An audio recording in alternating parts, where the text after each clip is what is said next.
Ethical hackers. Song हो गया इनका, सॉन्ग हो गया. It's time for response. It's already 6:12 in India.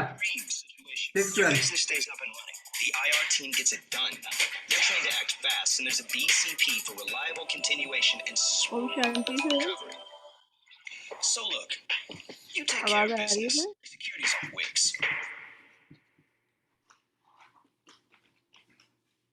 आ रही आवाज आ रही है फिर. जी ओम शांति सर, शांति, ये क्या चल रहा है? आपके चल रहा था ये, हाँ? आपके यहाँ से चल रहा है. Mushroom, psilocybin, and मेरे से magic चल रहा है? chocolate हाँ, today. आपकी तरफ से आ रही है बात. हाँ जी, Now I can tell you मुझे तो this, पता ही I've नहीं. been on ayahuasca journeys. I've tried mushrooms, psilocybin, and I've experienced transformative results. I get what people are talking about, but these substances are illegal in many मेरी parts of तरफ the से चल world, रहा है. and there are some risk associated with them. As I went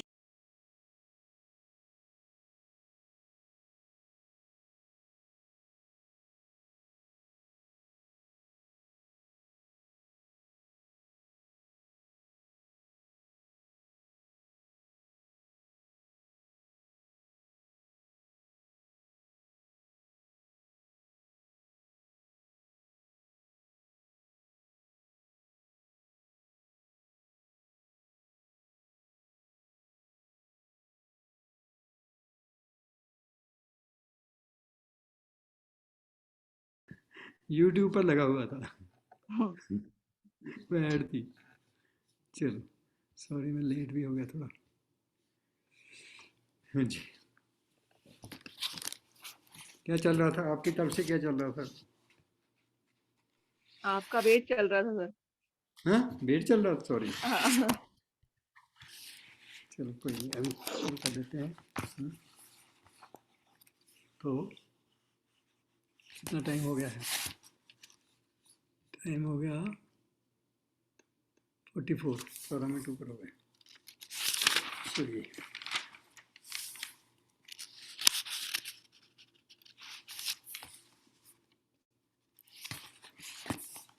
सभी ready हैं? सभी अपनी वीडियोस ऑन कर लेंगे तो और भी बढ़िया होगा, क्योंकि अब घर जाना है. इसको पता है घर जाना है? पता है सबको? हाँ पता है, सिर्फ एक बंदे को पता है. पंकज जी तो सब अप टू डेट रखते हैं, सब नॉलेज हैं. अब घर जाना है, ठीक है. ये बहुत ज़रूरी है, उसके लिए तैयारी करनी है, ठीक है. ये तैयारी करनी बहुत ज़रूरी है. वीडियो ऑन कर लेंगे तो तैयारी अच्छी होगी. जो वीडियो ऑफ करके बैठे हैं वो भी वीडियो ऑन कर लें, तैयारी अच्छी हो जाएगी, ठीक है. तैयारी क्या करनी है ताकि हम आराम से घर चले जाएं, ठीक है ना. It's not easy. फिर नए घर जाना है तो कितनी दूर है घर, कैसे पहुंचना है, कैसे रास्ता है ना, पता ही नहीं रास्ते का, गुम हो जाएंगे, है ना. तो दो तरीके से जा सकते हैं. नंबर 1 है कि बाबा अपनी पलकों पर बिठा कर ले जाएगा. पलकों पर कौन जा सकता है जो बिल्कुल हल्का है? 12 तो पलकों पर कैसे बैठेगा ठीक है ना. इसलिए बाबा पलकों पर बिठा कर ले जाएगा, हल्का होकर. अगर साजन पतला होगा फिर तो वो उठा लेगा, जब मोटी मोटी हुई फिर कैसे उठाएगा, ठीक है ना. तो हल्के होना है ना, ठीक है. सजनी भारी नहीं चाहिए, ठीक है. बिल्कुल स्लिम ट्रिम चाहिए फिगर, ठीक है. तो इसलिए तो सेकंड तरीका क्या है कि जमदूतों के साथ जाना पड़ेगा. और चॉइस आपकी है, ठीक है. क्योंकि मैल लगी होती, मैल के बाहर इतना हो जाता है, फिर जमदूत कहते, फिर बाबा कहते हुए आप जमदूतों के साथ मैले को तो मैं लेकर नहीं जाऊंगा. इसे बाबा कपड़े साफ करता हमारे, ठीक है. कहते पहले डाइटिंग करो, सफाई करो, श्रृंगार करो, तैयार हो, फिर लेके जाऊंगा. नहीं तो नहीं. ये देख लो, अब डाइटिंग करनी पड़ेगी, ठीक है. जो मोटे हैं देख लो, ठीक है, कौन कौन मोटा है? हाँ, देखो हाथ खड़ा कर, अशोक जी भी हाथ खड़ा कर रहे हैं। अशोक जी आप भी मोटे हैं। ठीक है, तो बाबा कहता है डाइटिंग करो, दूसरा सफाई करो और श्रृंगार करो। मैं ऐसे मेले के चेले को नहीं लेकर जाएंगे, ठीक है। कहते एक नाखन पर भी मिट्टी रह गई तो साथ नहीं लेकर जाऊंगा। एक नाखन पर भी मिट्टी रह गई, देखो कितनी सफाई चाहिए, तो बाबा लेकर नहीं जाएगा। फिर जमदूतों के साथ जाएंगे। अब जमदूत कौन है? बताते हैं ना, कढ़ाई में डालेंगे, ऐसे करेंगे, मारेंगे, पीटेंगे, है ना। तो असल में जमदूत कौन है? वो है हमारे व्यर्थ संकल्प ही जमदूत है ना। क्योंकि मेरे को तो अंदर से पता है ना मैं कैसा हूँ, बाहर से तो कैसा ही हूँ, अंदर तो सबको पता है मेरे में क्या गुण है, क्या मैंने गलत काम किए। चलो पीछे जो हो गया वो तो हो गया, परंतु जब से बाबा के बने उसके बाद, पहले तो चलो माफ़ कर दिया बाबा ने, कहते आप भी सुधर जाओ, ठीक है। तो जो अंत में याद रहेगा वही होना है, जो अगली पिछली यादें वही रही, वो पिछली, इसीलिए बाबा ने बोला कि पुरानी दुनिया को भूल जाओ, अब नई दुनिया को याद करो। पीछे जो हो गया वो अनजाने में हो गया, उसको बाबा माफ़ कर देता है, बता देते हैं, तो आगे से बाबा कहता है ठीक हो जाओ, ठीक है।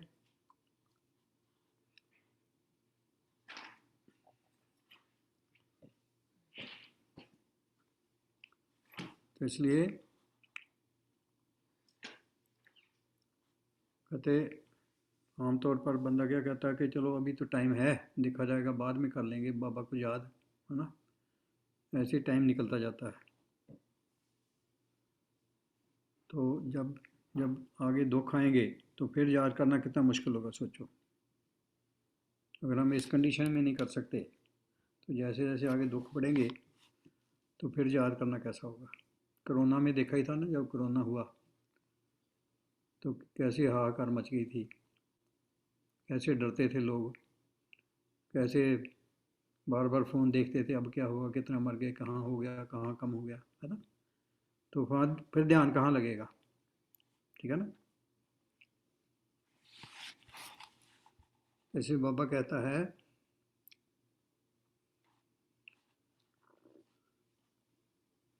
कि मैं बाद में न्यारा होकर, बाबा तो न्यारा प्यारा है ही पहले ही, है ना। तो बाद में न्यारा होकर जो तीन रूप हैं बाबा के, है ना, वो तो है, पिता भी है, टीचर भी है और सदगुरु भी है। परंतु जो चौथा रूप है बाबा का, वो है, वो धर्मराज का है, ठीक है ना। कहता बाद में धर्मराज द्वारा सजाएं दिलाएंगे फिर बाबा। कोई चाहता तो नहीं बच्चों को दुख हो, परंतु अगर बच्चा नहीं मानेगा फिर क्या करेंगे। तो कैसी सजाएं होंगी, बहुत कड़ी सजाएं होती हैं। कहते खून के आंसू रोना पड़ेगा, सजाएं कड़ी होंगी।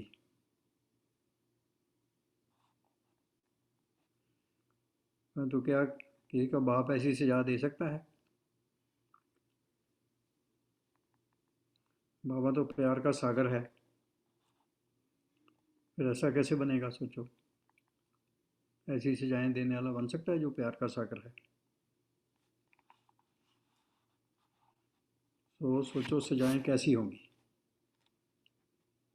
ठीक है ना। कहते हैं बाबा अपना रूप कभी नहीं बदलता, बाबा कभी धर्मराज का रूप नहीं लेता। जो हमारे कर्म है वही आगे आते हैं, वही याद आते हैं बार बार। हमारी रियलाइजेशन बदलती है, क्योंकि जो मैंने अच्छा बुरा किया है वो हमारे को अंत समय में दिखने लगता है, फिर खुद ही डर लगता है।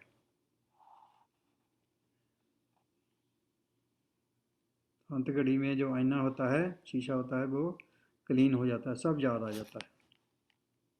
ठीक है, फिर अपने आप उससे ही डर लगता है।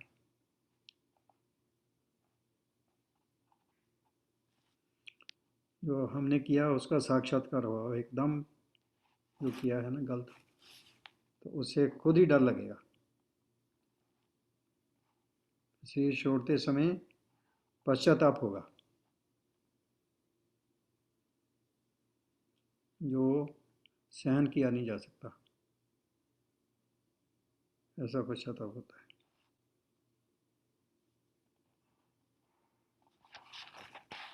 आपको देवकी की और कंस की कहानी पता है? पांडे जी बताओ, देवकी और कंस की क्या कहानी है? पांडे जी को पता होगा।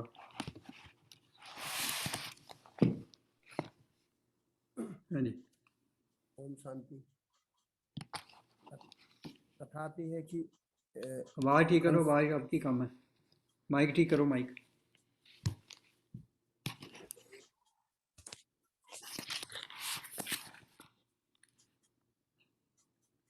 हाँ जी।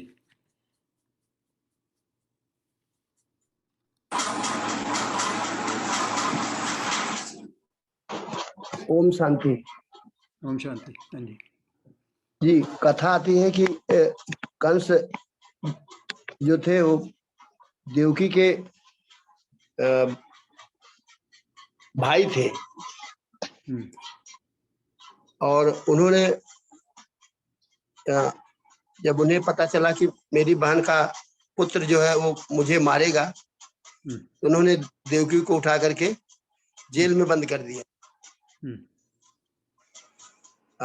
अंत तो यही है, पहले उनकी शादी कराई उन्होंने, फिर लास्ट में उनको जेल में बंद कर दिया, और एक एक करके उनके पुत्रों को, पहले तो उनको ऐसे मार देना चाहते थे, लेकिन कुछ नारद मुनि जी आकर के उनको बताए कि नहीं, अभी इनको मत मारो, क्योंकि वो 8वां पुत्र है, वो तो इनको कारागार में डाल दो।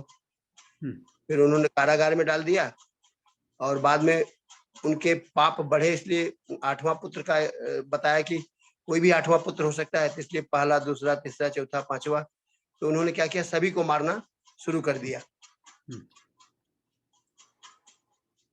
कथा तो यही आती है, और फिर एक एक करके सबको मारने की कोशिश की, तो कुछ तो मरे बताते हैं, और कुछ जो है उड़ गए, जैसे पहले जो थी वो उड़ गए, देवी हो गई, और कृष्ण जी जो है अंत में उनको, वासुदेव जी रात्रि में जब उनका जन्म हुआ, तो कारागार के सब खुल गए ताले वगैरह, और उनको लेकर के फिर उन्होंने अन्यत्र अपने रिश्तेदार के यहाँ ले जाके उनको पहुंचाया। तो यही था। ठीक है, जैसे सुना है कि 7 जो कहते थे 8वां पुत्र आपका आपको ख़त्म करेगा, है ना, तो 7 उन्होंने पहले मार दिए।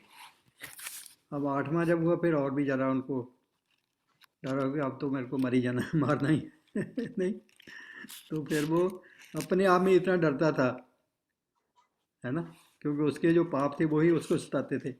जो 7 वो मार दिया 7 को, तो 8वां जो है उसको वो तो मारेगा ही मारेगा, है ना। तो इस करके वो फिर बहुत अपने आप ही डरता था।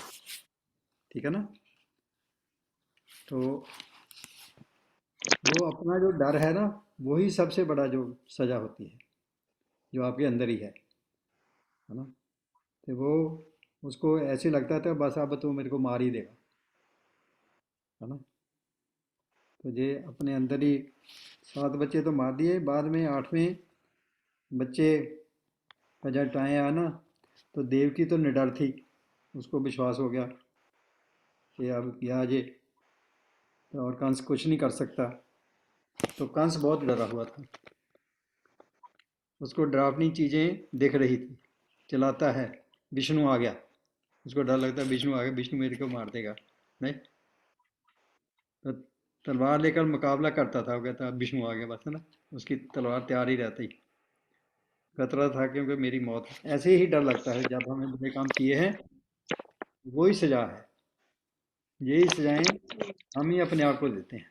ठीक है, वैसे ये अंत में जो याद आता है ना, तो वो फिर वही दुख होता है, तो बाबा नहीं को दुख देता। ठीक है, तो विष्णु कहते थे नारद, जो मुझको बचता है मैं उसको वही वो वैसे ही मिलता हूँ। कहते वो भी बहुत बचता है, वो भी बहुत याद करता है परंतु वो डर से याद कर रहा था। हम प्यार से याद करते हैं या डर से करते हैं, है ना, वो हमको पता है। ठीक है ना, तो मित्र सखा रूप में करते हैं या डर के देते हैं, कि वो ही सजाएं हैं, वो ऐसे कोई बाबा सजाएं नहीं देता, वो हमारा मन ही अपने आप ही साक्षात्कार है, वही हमारा डर ही जो है वही सजाएं हैं। ठीक है ना, तो अगर हम, हमारे को वो शत्रु दिखेगा कि हमारे को वो सजाएं देगा, है ना, तो वो अपना ही डर है, वो कोई सजाएं नहीं देता। ठीक है, यही डरते हैं ना, अपने जो गलत काम किए वही डराते हैं। तो ऐसे ही हमारी भी गति ऐसी होती है, इसलिए अब जितना हम अपने आप को शुद्ध कर लेंगे, जितना पवित्र कर लेंगे, जितना सही कर लेंगे, उतना ही हमारी सदगति होगी। ठीक है, तो ज्ञान तो बहुत है आजकल, देखो कितने चैनल चल रहे हैं, कितने जो सेमिनार हो रहे हैं, कितना कुछ हो रहा है, परंतु नेगेटिविटी फिर भी बढ़ती रहती है। ठीक है ना, परंतु मैंने देखना है कि मैं क्या करता हूँ, बाहर में तो जो कुछ है वो तो ठीक है, मेरी पोजीशन क्या है, मेरे को अपने ओरिजिनल जो संस्कार हैं वो याद हैं, जहाँ मैं अभी देखो कितने कई न्यूज़ कितना सुनते हैं, कुछ ना कुछ सुनते ही रहते हैं, न्यूज़ क्या हो रहा है, आगे क्या होगा, ये क्या होगा, कोई बाढ़ आ गया, कुछ ये हो गया, है ना, वो तो सब कुछ होना ही है, पता ही है। तो हम आगे का सोचिए कि हम कहाँ जा रहे हैं, हम तो सतयुग में जा रहे हैं, हम तो कहाँ से आए हैं। सो अपनी ओरिजिनलिटी में आ जाएंगे तो वही हमारी पुरुषार्थ है, वही सही पुरुषार्थ है, कि हम आने वाला समय तो पता ही हो कैसा कैसा होगा, एक मिनट में सब कुछ होगा, उसको तो रोक नहीं पाएंगे, परंतु अभी तो हम तैयार हो ना, बिल्कुल बिल्कुल हमारी ऐसी कंडीशन हो कि बाबा साथ है तो माया कुछ नहीं कर सकती, प्रकृति भी साथ होगी। तो जितना हम अपने आप को प्योर कर लेंगे, सुधार लेंगे, अपने विचारों को सही कर लेंगे, एक आंख में परमधाम, दूसरी आंख में सुखधाम, और कुछ भी याद ना आए, जितना ये प्रैक्टिस कर लेंगे उतना ही हम जीत जाएंगे, फिर हमारे को कोई डर नहीं होगा, कोई सजा नहीं मिलेगी। ठीक है, तो इसलिए उसके लिए क्या है, योग, जितना योग लगाएंगे, मेहनत करेंगे, कोशिश करेंगे, उतनी ही धारणा होगी, जो उसके बिना धारणा नहीं होगी। ठीक है, तो अपने आप को ही सब वो महसूस हो जाएगा कि मैं क्या बनने वाला हूँ, मेरी स्टेज क्या है, कहाँ तक मैं पहुँचा हूँ। ठीक है ना, किसी के कहने से नहीं, मैं किसी का पद नहीं बता सकता, परंतु अपना तो बता सकता हूँ ना, मेरा क्या है। तो हम उसके लिए कितनी मेहनत करते हैं वो हमारे पर है। ठीक है, तो जो मर्जी करते रहें, अंतकाल क्या कंडीशन होगी वो फिर कई कहते हैं नहीं मैं कैसे राजा बन सकता हूँ, मैं तो दास ही बनूंगा अपने आप ही कहने लग जाते हैं नहीं, माया से हार जाते हैं, माया से हारना नहीं है। ठीक है, दृढ़ संकल्प करके पूरी मेहनत करनी है और माया पर जीत पाए, माया जीत बनना है, जगत जीत, माया जीत। ठीक है ना। कोई पैसा दान भी बहुत करेंगे, सब कुछ भी करेंगे, परंतु जो असली काम करने वाला वो नहीं, वो है योग बल। कितना हम न्यारे प्यारे बने, कितना नष्टो मोहा बने, कितना संतुष्ट बने, संतुष्ट मणि। मैं संतुष्ट मणि आत्मा हूँ, मैं नष्टो मोह आत्मा, कहने से नहीं, अंदर से कितना चेंज है प्रैक्टिकल में।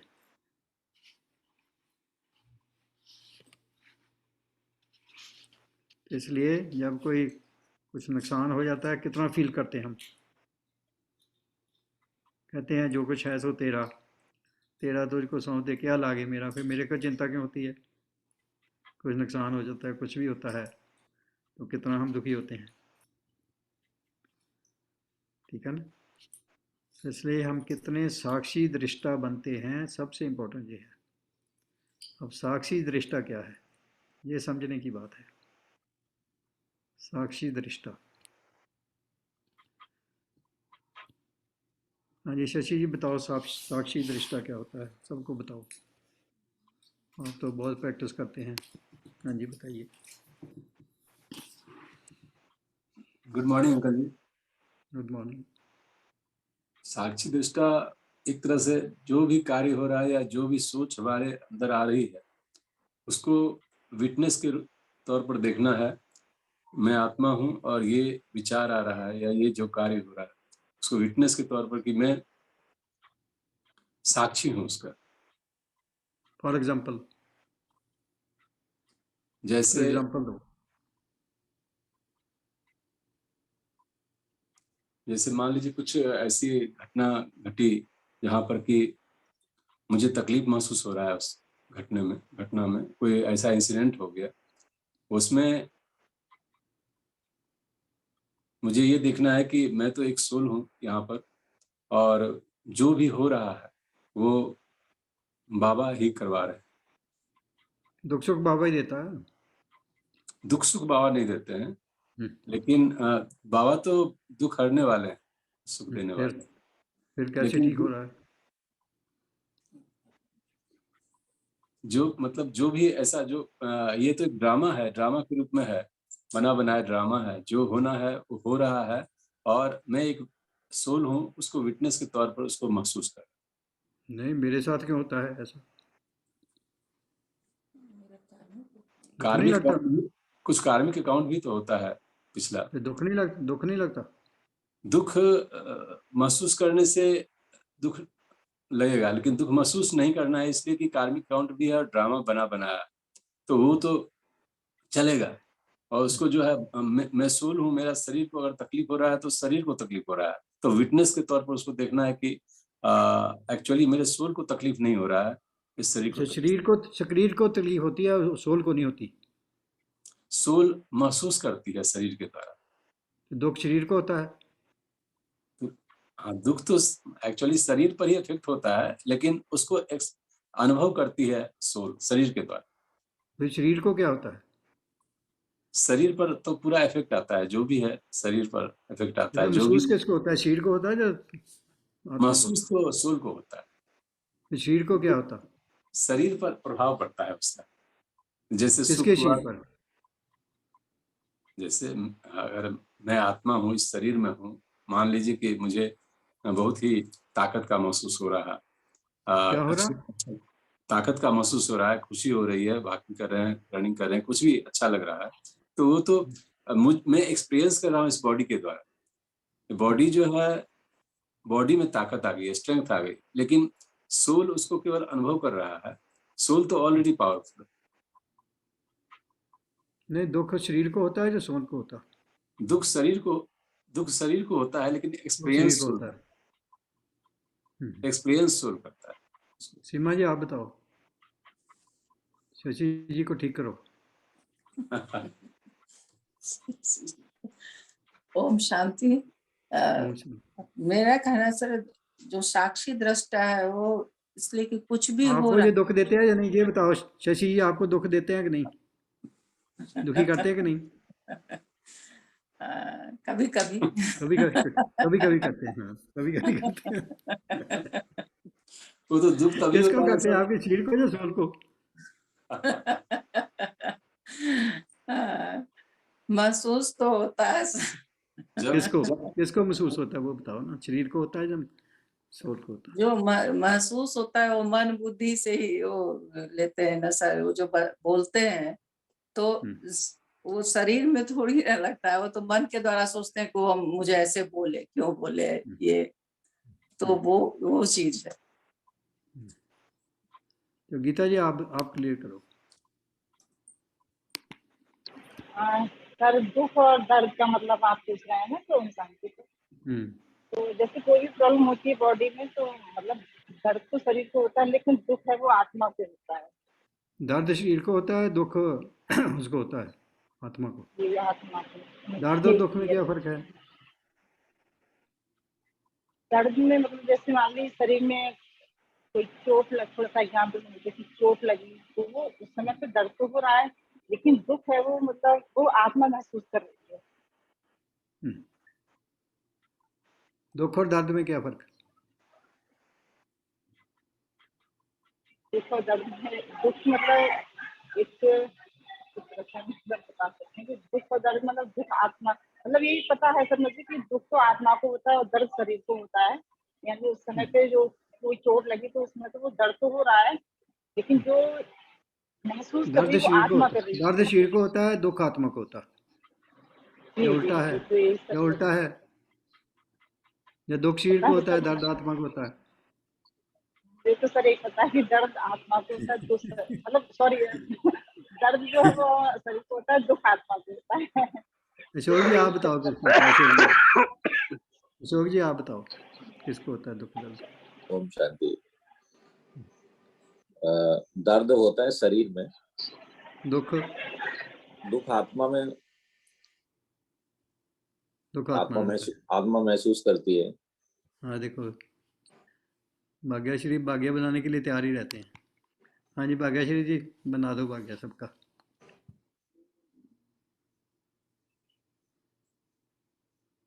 बनाओ बनाओ, अनम्यूट करो। हाँ जी भाई जी, ओम शांति। दुख और दर्द दोनों भी आत्मा को होता है, शरीर को नहीं होता है। तो शरीर को क्या होता है? शरीर तो हड्डी मांस का पुतला है ना। अगर हाँ सपोज फिर किसी उसको ने क्या मुझे, होता है? उसको अगर उसको क्यों नहीं होता फिर? शरीर फील नहीं करता, आत्मा फील करती है, आत्मा हाँ, रोती है, आत्मा फिर दुख प्रभाव में किसको होता आती है, है। दर्द किसको होता है? दोनों भी आत्मा को होता है। दोनों ही आत्मा को होते हैं। हाँ जी। फिर शरीर यानी को जो क्या होता है? इफेक्ट, जो उसका इफेक्ट है ना, वो पूरा ब्रेन में होता है ना। अगर सपोज मुझे, अगर आज मैं अगर हॉस्पिटल में एडमिट हुई या मुझे कुछ हो रहा है, तो आत्मा डिप्रेस हो जाती है, आत्मा स्ट्रेस में आती है, दर्द आत्मा को होता है, आत्मा रोती है, दुखी भी ब्रेन आत्मा को क्या होती है। ब्रेन को क्या होता है? ब्रेन में स्ट्रेस होता है ना, ब्रेन में होता है। यानी मन मन और बुद्धि में इफेक्ट होता है। आत्मा, सब कुछ आत्मा में होता है, बॉडी में कुछ नहीं होता है। ब्रेन में तो होता है ना? हाँ, तो ब्रेन यानी मन और बुद्धि ना। अच्छा, ब्रेन मन और बुद्धि होता है। हाँ जी। ठीक है। हाँ जी, रुचि जी आप कर दो कृपा। सर रुचि जी क्लियर करते हैं, आप ध्यान से सुनो। हाँ जी। अरे सर आप ही बताएं, मैं तो आपसे सीख रही हूँ सर। नहीं नहीं, ऐसे थोड़ा है। बताओ बताओ। सर मतलब अगर ये शरीर है, अभी हम बैठे हैं, मैं ही बैठी हूँ और आत्मा निकल जाए तो इस शरीर में ना तो कोई दर्द होगा, मतलब जो भी है वो आत्मा ही सहन करती है, जो भी हमारे पाप कर्म है, जो भी दुख दर्द है वो सब आत्मा में, आत्मा को पता चलता है। शरीर तो 1 मिनट में खत्म।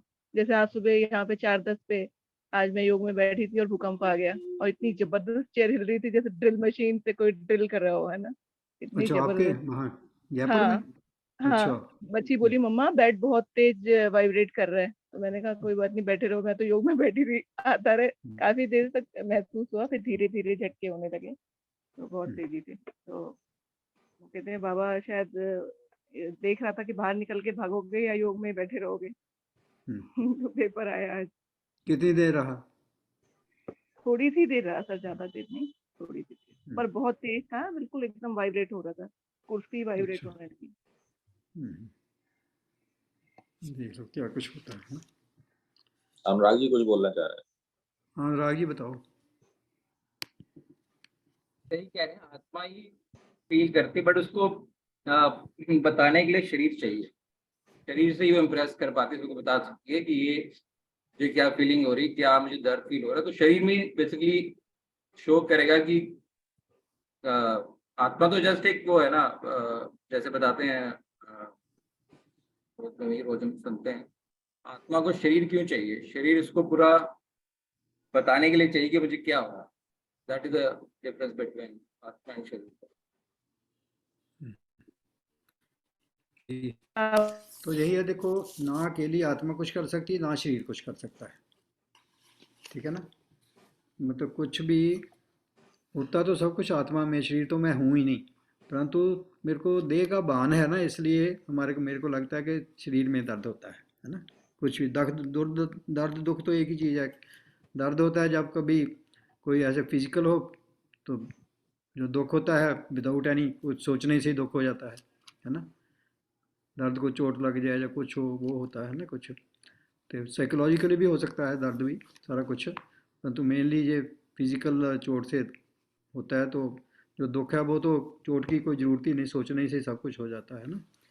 तो ऐसे जो कुछ होता है आत्मा में ही होता है, परंतु शरीर का भान जितनी देर है तो शरीर में लगता है। शरीर में तो कुछ होता ही नहीं, बात जब आत्मा नहीं होती हुई शरीर में तो कुछ हो ही नहीं सकता, है ना। है तो आत्मा ही सब कुछ। हाँ जी शशि जी, आप कुछ क्लियर करना चाहते हैं?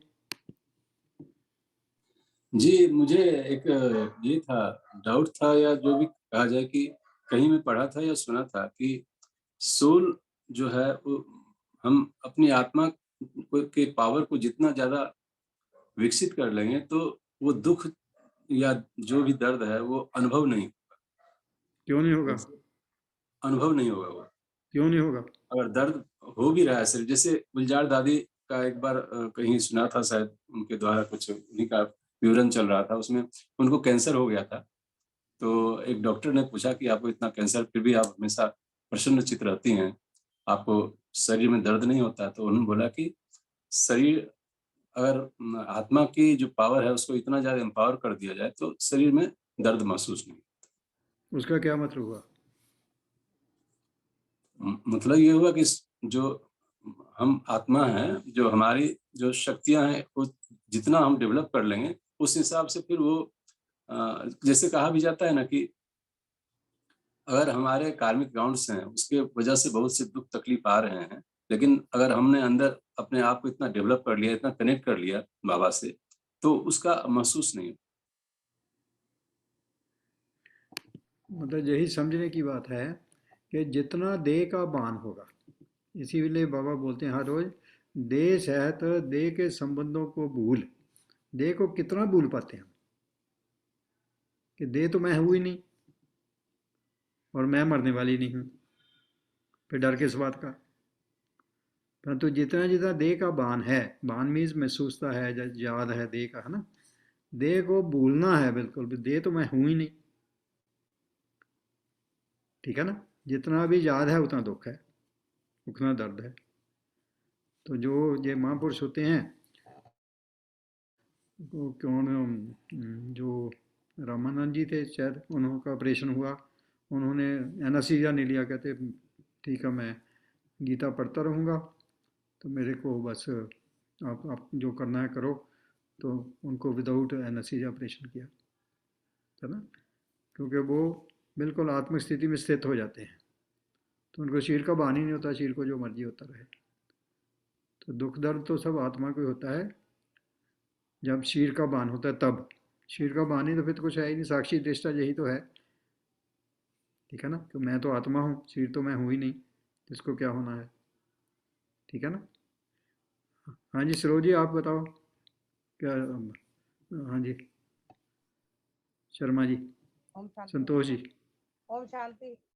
ओम यही शांति। कि भी हम जब अपने आत्मिक स्वरूप में आ जाते हैं कि मैं आत्मा हूँ, मैं ये मतलब इस चीजों से ऊपर उठ जाते हैं, तभी ये सारा मतलब हमारे को महसूस नहीं होता ना, दुख, सुख और दुख दोनों से ऊपर उठ जाते हैं। Yeah. इसका मतलब यही है ना। बिल्कुल ठीक है ठीक है ना। ये कितनी प्रैक्टिस होती है हमारी, है ना। जैसे रुचि जी ने बताया कि ये भागे नहीं, है ना, बैठे रहे, जो होगा बढ़िया होगा, होना ही है ना। तो फिर डर इनका हट गया, क्योंकि इनको पक्का होगा कि मैं तो आत्मा हूँ, आत्मा जो होना है उसको रोक नहीं सकते, वो तो होना ही होना है ना। तो इसलिए जितना हम प्रैक्टिकल होंगे उतना ही ये प्रैक्टिकल होता जाएगा, ठीक है। यही शक्ति है, और कोई शक्ति नहीं है, यही आत्मा की शक्ति है कि कितना मैं बिल्कुल कितने % में आत्मिक स्थिति में हो, कितना शरीर का भान है। यही प्रक्रिया, यही योग है। अपने आप को समझ के आत्मा क्या है, मेरा ध्यान कहाँ जाता है, जो उधर जुड़े हुए हैं हम, और बस ध्यान नहीं और कोई संकल्प नहीं आ रहा, तो फिर भूल जाता है शरीर।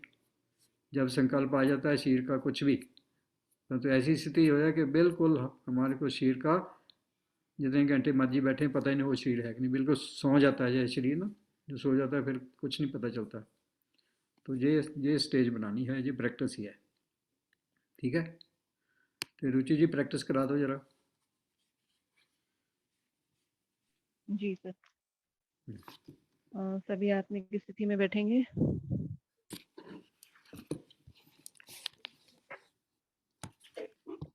दोनों हाथ अपनी थाइस पे,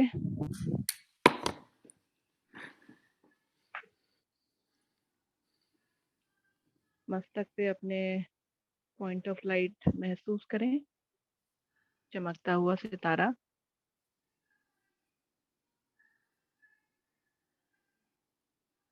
देखने की कोशिश करें, मस्तक के बीचों बीच चमकती बिंदी, मैं आत्मा।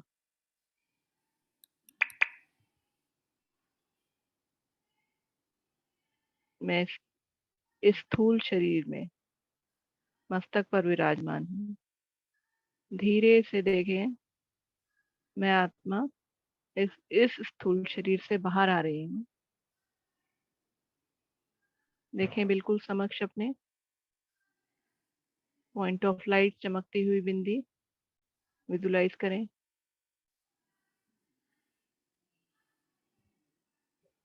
अब मैं आत्मा इस स्थूल शरीर का, जिसका मैंने आधार लिया है, उसको देख रही हूँ। देखें अपने आप को, देखें स्थूल शरीर को सामने से। आप कैसे दिखते हैं, आपने क्या कपड़े पहने हैं, आप किस पोजीशन में बैठे हैं, सामने से देखें जैसे आप मिरर में देखते हैं।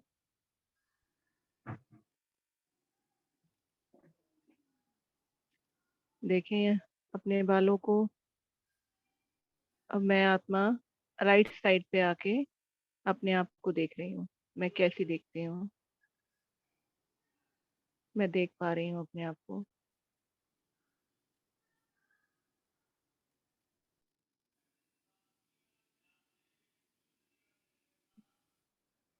अब मैं आत्मा बिल्कुल समक्ष अपने मस्तिष्क के आ चुकी हूँ और उड़ चली परम धाम।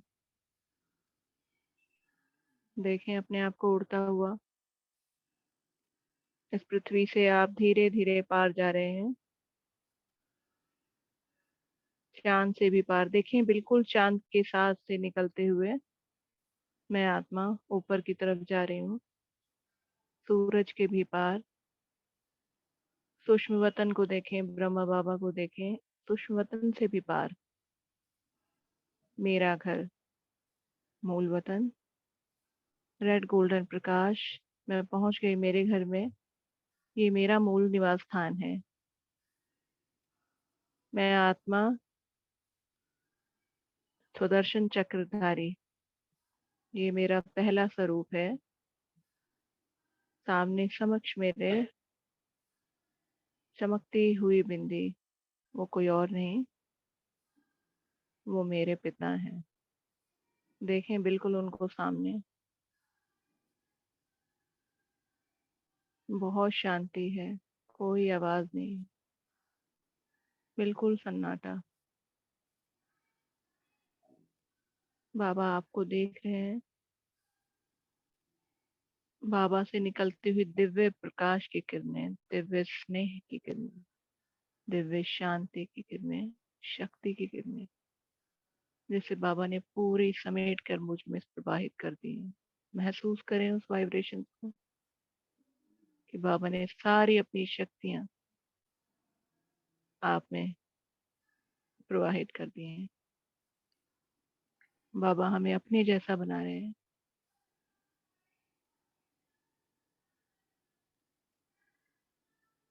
बाबा से शक्तियां लेकर और बाबा की आज्ञा से मैं अब मेरे दूसरे स्वरूप में जा रही हूँ। देखें अपने आप को सतयुग में राजा रानी के रूप में आप कैसे दिखते हैं।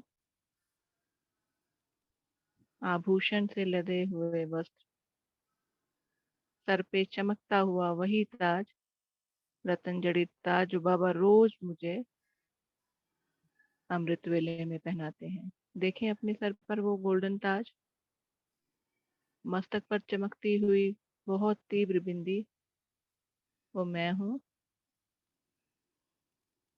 देखें आप राजा के रूप में बैठे हैं और सामने पूरी प्रजा बैठी है। महसूस करें उस शुद्ध अभिमान को। सामने आपकी प्रजा बैठी है, दास दासियां आपका श्रृंगार कर रही हैं। देखें अपना श्रृंगार होते हुए।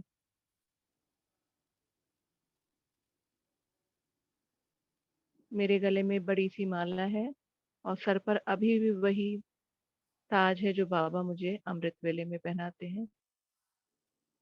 अब मैं पुष्पक विमान में उड़ चली, बहुत बड़े बगीचे में आ गई। यहाँ प्रकृति आपकी दासी है। यहाँ का जल भी औषधीय रूप में दिखाई दे रहा है।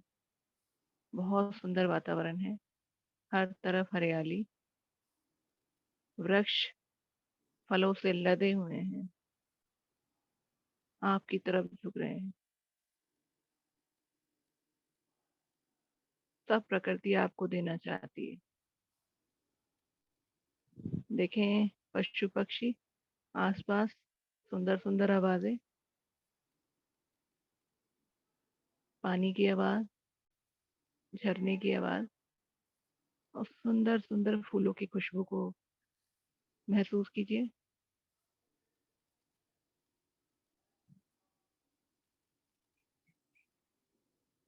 देखें गाय और शेर एक साथ बैठे हैं।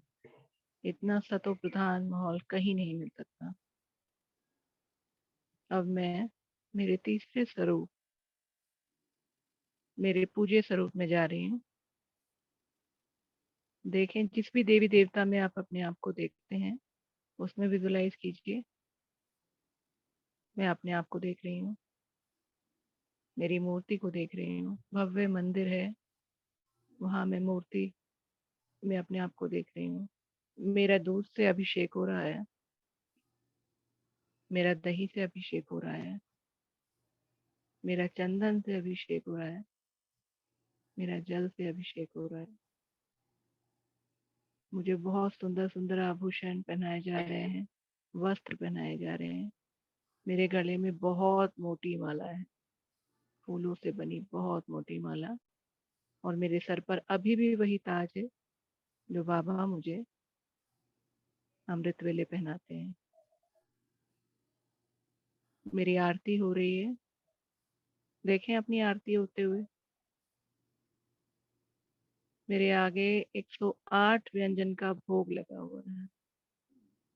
मंदिर के पट खुलते हैं, समक्ष मेरे भक्तजनों की भीड़ है। देखें अपने यहाँ सामने मेरे एक दर्शन की अभिलाषी, मेरे एक दर्शन पाने के लिए तरस रहे हैं, अपनी मनोकामनाएं पूर्ण करवाना चाहते हैं। मेरे मस्तक से दिव्य दृष्टि निकल के उन सभी भक्तजनों के ऊपर पड़ती है कि सारी मनोकामनाएं पूर्ण होती हैं।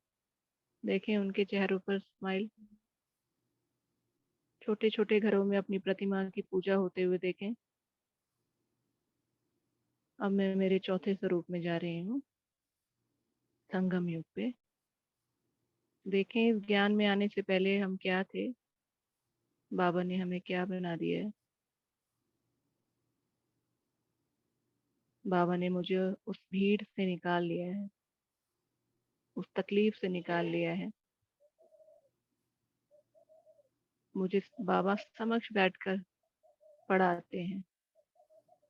देखें उन चेहरों को विजुलाइज करें जिन्होंने आपको ज्ञान में आने के लिए मना कर दिया, जिनको ये मजाक लगता है।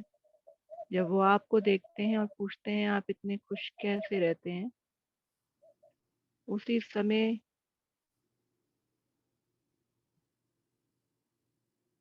आप उनको दृष्टि दें। देखें अपने आप को सेंटर में बैठे हुए, ब्रह्मा भोजन खाते हुए, बाबा की सेवा में साथी बने हुए देखें, मुरली सुनते हुए देखें। अब मैं मेरे 5वें स्वरूप में जा रही हूँ, फरिश्ता स्वरूप। मेरा पूरा शरीर प्रकाशवान हो गया है। मैं एक चोटी पर बैठी हूँ। बाबा की दिव्य प्रकाश की किरणें मुझ पर पड़ रही हैं और मुझसे वो किरणें पूरी पृथ्वी पर जा रही हैं, पूरे 5 तत्वों में जा रही हैं। हाथ जोड़कर क्षमा मांगे प्रकृति से। हमने आपको बहुत बुद्ध बनाया है, हमको क्षमा कीजिए। विजुलाइज करें 5 तत्वों को। जल जो बिल्कुल काला और स्मेल वाला हो गया है, वो बिल्कुल नीला हो गया है। वायु में जो दुर्गंध है केमिकल्स की, वो खुशबू में परिवर्तित हो गई है। प्रकृति पेड़ों का रंग जो बिल्कुल डार्क हो गया है, वो बिल्कुल नई नई कोपलों की तरह खिल गया है। जगह जगह आग लग जाती है, उस अग्नि का प्रचंड रूप शांत हो गया है। आसमान बिल्कुल नीला हो गया है। रात में आप एक एक तारे को देख सकते हैं। विजुलाइज कीजिए तारों से भरा आकाश। अब मैं आत्मा फिर चल पड़ी परम धाम, अपने पिता के समक्ष। मेरे पिता से मुझे शक्तियां मिल रही हैं। बाबा मुझे अपने जैसा बना रहा है, मास्टर गॉड। उस शक्ति को महसूस करें कि हम किन की संतान हैं।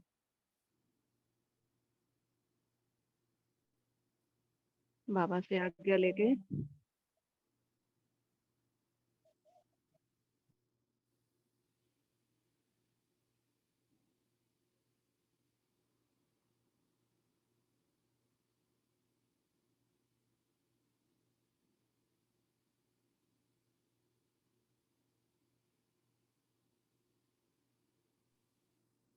बाबा से शक्तियां लेके मैं वापस अपने इस स्थूल शरीर के समक्ष आ गई हूँ।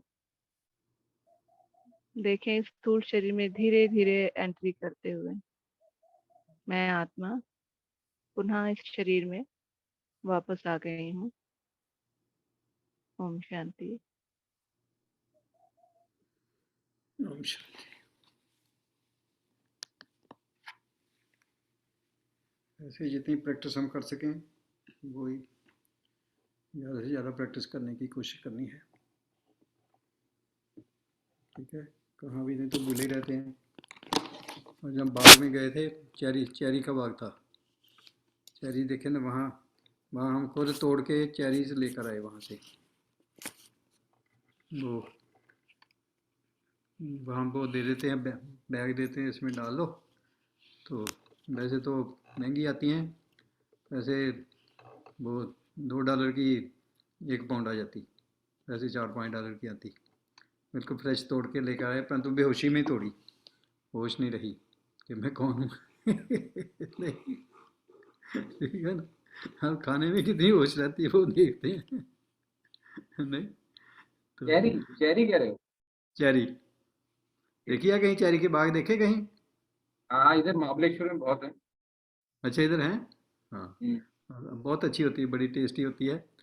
और इंडिया में तो कॉस्टली भी बहुत है, मेरा 500-600 रुपये को हुई किलो, तो जहाँ को 400 रुपये किलो पड़ जाती है ना, यहाँ भी जो खुद तोड़ते हैं। हाँ वो अच्छी वाली जो चेरी आ रही है वो 500 से ऊपर की है। हाँ, वहाँ से ऊपर की है। तो वो तो हम तो बिल्कुल फ्रेश तोड़ कर लेकर आए। यहाँ बहुत बाग हैं, आड़ू भी थे, आड़ू भी कुछ तोड़े। सर एसरोला चेरी, हाँ जी, एसरोला चेरी जो अपन बताते हैं वही है। एसिरोला चेरी नहीं है ये चेरी है सिर्फ। दिखाइए सर कैसी एसिरोला चेरी क्या होती है? एसरोला चेरी जो हरा हरा होता है, बिल्कुल गोल उसके जैसे होता है, क्या बोलते हैं, आमले जैसा होता है एसरोला चेरी। हरा हरा नहीं, हरा हरा नहीं, ये तो वाइट एंड पिंक भी होती है और ब्राउन भी होती है। हम तो ब्राउन लेकर आए। ये भी सर चलो बहुत अच्छा है। आड़ू भी लेकर आए, आड़ू भी मोटे मोटे थे, वो भी लेकर आए। जहाँ से को आधा आधा पौना घंटा था, वहाँ जाकर बाग में वहाँ तोड़ के लेकर आए। नूर सिंह जी में, नूर सिंह जी वीडियो ऑन करिए अपना। तो मनोहर सिंह जी, हाँ हाँ जी, दिख नहीं रहे हो, कहाँ बैठे हो? अंधेरे में बैठे हैं। कौन, किसकी बात कर रहे हैं? नूर सिंह जी। नूर सिंह, कैसी तबीयत आपकी अब? ये आ गए। हाँ जी नूर सिंह जी। हाँ, आगे से आराम आ रहा है थोड़ा। ओम शांति अच्छा, सब। ठीक हो जाएगा। हाँ जी हाँ जी, आप सबकी ब्लेसिंग से आराम आ रहा है। ठीक है, गुड। ये भी आपके कार्मिक अकाउंट चुकती हो रहे हैं। ये हाँ ठीक है, टाइम हो गया मेरे ख्याल। हाँ, और कोई किसी ने कुछ बोलना है तो बोल सकते हैं। नहीं, बस इसी होश में रहना है ज़्यादा से ज़्यादा। मैं आत्मा हूँ और मेरा बाबा, उन सबको आत्मा देखना, और हर समय याद में आए मैं आत्मा ये कर रही हूँ, मैं ये कर रही हूँ। तो कितनी देर याद रहता है, यही है, याद की यात्रा को बढ़ाना है। ठीक है संजय जी, संजय सकलेचा जी। जी हाँ, बहुत अच्छा लगा। ओम शांति। ड्रामा मान के साक्षी दृष्टा जो आज समझाया, बहुत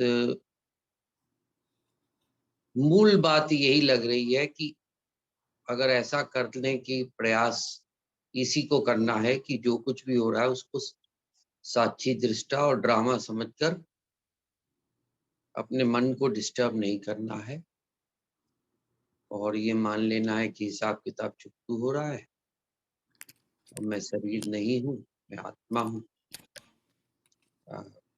बार बार इसको सुनने से जैसे पक्का होता है, वो पक्का हो रहा है। ओम शांति। Thank you. ठीक है, एंड करते हैं। ठीक है। ओम